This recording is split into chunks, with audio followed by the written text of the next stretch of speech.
Naghain ng petisyon ng pamunuan ng MRT-3 para sa taas pasahe sa susunod na taon.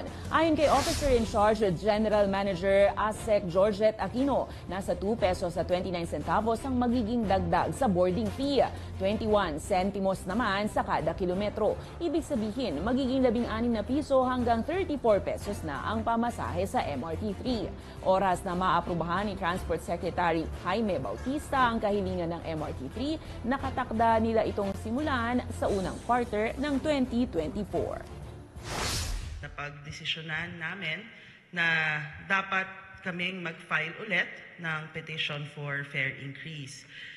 Ang aming nire-request ay additional 2.29 pesos boarding fare at 0.21 centavos distance fare.